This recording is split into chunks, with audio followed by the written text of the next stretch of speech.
कंस वध एक अत्यंत रोचक और महान कथा है जो भारतीय पौराणिक कथाओं का हिस्सा है।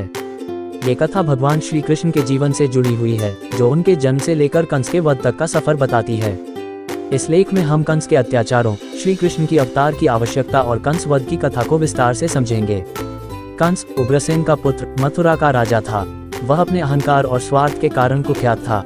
उसकी क्रूरता का आलम यह था कि उसने अपने पिता को बंदी बनाकर मथुरा पर अपना शासन स्थापित किया। कंस ने अपनी बहन देवकी से विवाह करने के बाद एक भविष्यवाणी सुनी कि उसकी बहन के 8वें पुत्र द्वारा उसका वध होगा। इस भविष्यवाणी से भयभीत होकर कंस ने देवकी और उसके पति वसुदेव को बंदी बना लिया और हर नवजात शिशु को मारने का निर्णय लिया। कंस के शासन के दौरान मथुरा में भय और आतंक का माहौल था। वह हर जन्मे बच्चे को मारने लगा जो देवकी के गर्भ से उत्पन्न होते थे। उसकी दरिंदगी इस बिंदु तक पहुंच गई थी कि उसने अपनी बहन की संतानों को भी नहीं बख्शा। लेकिन भगवान ने इस अत्याचार का अंत करने का निर्णय लिया। इस बीच भगवान विष्णु ने अपनी लीला से श्री कृष्ण का अवतार लिया। जब देवकी ने अपने पहले बच्चे को जन्म दिया तो कंस ने उसे मारने का प्रयास किया, लेकिन भगवान की कृपा से वसुदेव ने अपने पुत्र को बचाया। जब श्री कृष्ण का जन्म हुआ तब उनके पिता वसुदेव ने उन्हें कांची के राजा नंद के पास पहुंचाने का निर्णय लिया।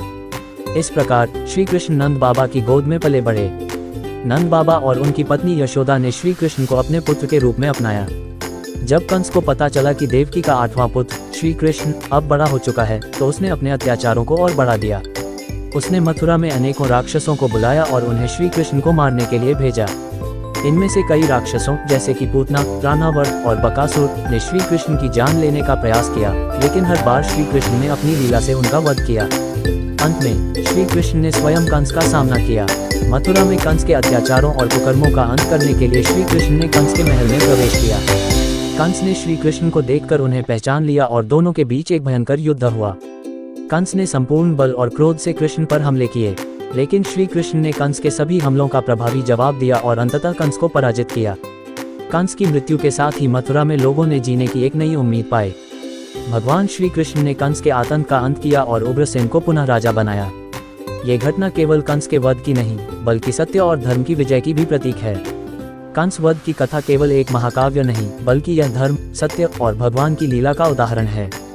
ये हमें सिखाता है कि बुराई चाहे कितनी भी प्रबल क्यों न हो, अंततः सत्य और न्याय की विजय होती है। श्री कृष्ण का अवतार यह संकेत देता है कि जब भी धरती पर अत्याचार और अन्याय होता है तब भगवान पृथ्वी पर अवतार लेते हैं और उसे समाप्त करते हैं। कंस का वध एक प्रेरणादायक कथा है जो न केवल धार्मिक बल्कि मानवता के लिए भी संदेश देती है। ये कथा हमें ये सिखाती है कि हमें हमेशा सत्य और धर्म की रक्षा करनी चाहिए। जब हम कोई भी बुराई का सामना करते हैं तो हमें साहस और धैर्य से उसका मुकाबला करना चाहिए। भगवान श्री कृष्ण की यह लीला हमें यह विश्वास दिलाती है कि सच्चाई और न्याय हमेशा विजयी होते हैं।